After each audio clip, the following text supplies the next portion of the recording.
गणेशाय नमः। वक्रतुण्डमहाकाय सूर्यकोटिसमप्रभा निर्विघ्नं कुरु मे देव सर्वकार्येषु सर्वदा। प्रणम्य शिरसा देवं गौरीपुत्रं विनायकं भक्तवासं स्मरे नित्यं आयुकामार्थसिद्धये।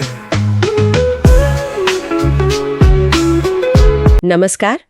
आज हम भगवत गीता के 12वें अध्याय भक्ति योग के कुछ खास श्लोकों पर मतलब श्लोक 8 से 14 पर थोड़ी गहराई से बात करेंगे। हाँ बिल्कुल, ये श्लोक भक्ति के मार्ग और भक्त के स्वभाव पर काफी रोशनी डालते हैं। तो हमारा मकसद है कि कृष्ण ने जो अलग अलग रास्ते बताए और एक भक्त के गुण बताए उनको थोड़ा खोलकर समझे। हाँ चलिए शुरू करते हैं। तो पहला है श्लोक 8।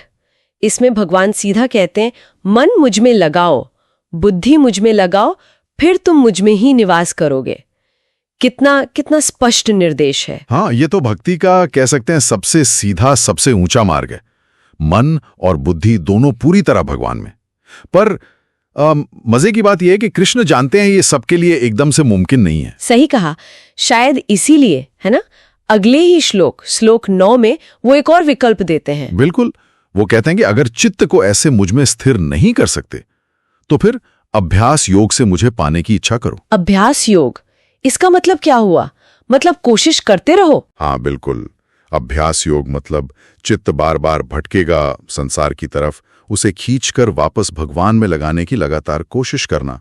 एक तरह की मेंटल ट्रेनिंग, जैसे कोई संगीतकार रियाज करता है ना। अच्छा, हाँ, रोज का अभ्यास। वही, इसमें धीरज चाहिए, लगन चाहिए, मन आसानी से मानता नहीं है। और अगर मान लीजिए किसी को ये अभ्यास भी बहुत कठिन लगे फिर? हाँ देखिए, कृष्ण ने उसका भी ध्यान रखा है। श्लोक 10 में कहते हैं, अगर अभ्यास भी नहीं कर सकते तो बस मेरे लिए कर्म करो, मेरे लिए कर्म करते हुए भी सिद्धि पालोगे। मेरे लिए कर्म करो, ये सुनने में मतलब क्या है? ये निष्काम कर्म जैसा कुछ? हाँ बिल्कुल, ये निष्काम कर्म योग का ही एक रूप है। मतलब अपने काम, अपनी ड्यूटीज करो, लेकिन फल की इच्छा के बिना, और वो कर्म भगवान को अर्पण कर दो। वो कर्म ही पूजा बन जाता है। और इससे सिद्धि मिल जाएगी। हाँ, यहां सिद्धि का मतलब सिर्फ मोक्ष नहीं, बल्कि मन की शुद्धि, स्थिरता, जो भक्ति के लिए जरूरी है।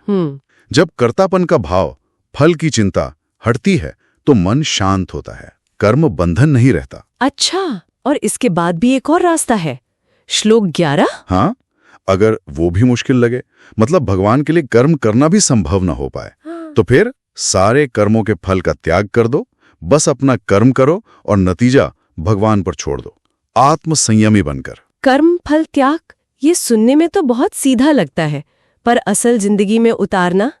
ये बहुत गहरा है। फल का त्याग मतलब रिजल्ट चाहे जो भी हो, अच्छा बुरा, सफलता असफलता, उससे अपने मन को प्रभावित ना होने देना, सम रहना।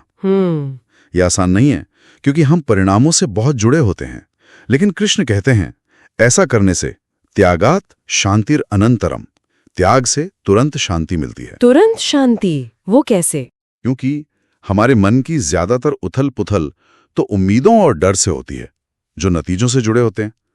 फल की चिंता छोड़ी तो वो बोझ उतर गया, शांति अपने आप आती है।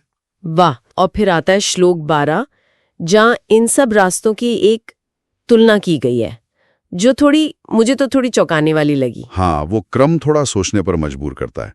अभ्यास से ज्ञान बेहतर, ज्ञान से ध्यान, और ध्यान से भी कर्म फल त्याग बेहतर। हाँ, ध्यान से भी बेहतर कर्म फल त्याग। क्यों? क्योंकि जैसा अभी कहा, त्याग से शांति अनंतरम यानी तुरंत मिलती है। शायद यहां श्रेष्ठ का मतलब है जो सबसे जल्दी और आसानी से शांति दे सके। ध्यान और ज्ञान के लिए मन की ज्यादा तैयारी चाहिए। अच्छा। जबकि कर्मफल त्याग आप किसी भी हालत में कोई भी काम करते हुए कर सकते हैं।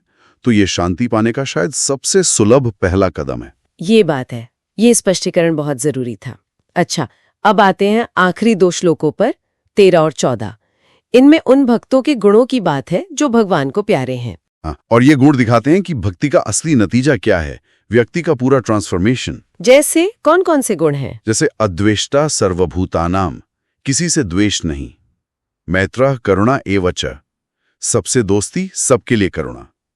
निर्ममो निरंकारः, मेरा तेरा का भाव नहीं, अहंकार नहीं। और समदुख सुख क्षमी, सुख दुख में एक जैसा रहना, माफ कर देना। संतुष्टा सततम योगी, हमेशा संतुष्ट, मन को काबू में रखने वाला योगी। यतात्मा दृढ़ निश्चया, अपने आप पर नियंत्रण, पक्का इरादा। और सबसे आखिर में मयि अर्पित मनोबुद्धिर्यो मद्भक्ता समय प्रिया, जिसने मन बुद्धि मुझ में लगा दी है वो भक्त मुझे प्यारा है। बिल्कुल। और ध्यान दीजिए, ये सारे गुण बाहरी क्रियाओं के नहीं, अंदरूनी स्थिति के हैं। हाँ, ये तो मन की अवस्थाएं हैं। सही कहा। तो इससे पता चलता है कि कृष्ण के लिए भक्ति सिर्फ पूजा पाठ या कर्मकांड नहीं है। असली चीज है दिल की सफाई, सबके लिए प्रेम, मन का संतुलन। तो मतलब वो जो रास्ते बताए, अभ्यास, कर्म, त्याग, वो सब साधन है इन गुणों तक पहुंचने के। हाँ, ऐसा कह सकते हैं। वो रास्ते हमें तैयार करते हैं ताकि हमारे अंदर ये गुण विकसित हो सकें। तो ये पूरी यात्रा बाहरी कामों से शुरू होकर अंदर के बदलाव तक जाती है। गुण ही असली पहचान है। निश्चित रूप से। और यहीं से एक गहरा सवाल उठता है। क्या? कि भक्ति का असली मर्म क्या है? क्या वो बाहरी साधन है, अभ्यास, पूजा, कर्म, या फिर उन साधनों से जो अंदरूनी बदलाव आता है, जो गुण पैदा होते हैं, वो असली चीज है? ये तो सोचने वाली बात है कि शायद मंजिल सिर्फ कर्म या अभ्यास नहीं, बल्कि उनके जरिए मन का बदलना है। वो गुण अपने अंदर लाना है जो श्लोक 13-14 में गिनाए गए हैं। शायद वही सच्ची भक्ति है जहां मन और बुद्धि पूरी तरह ईश्वर में लग जाएं। इस पर वाकई और सोचा जा सकता है।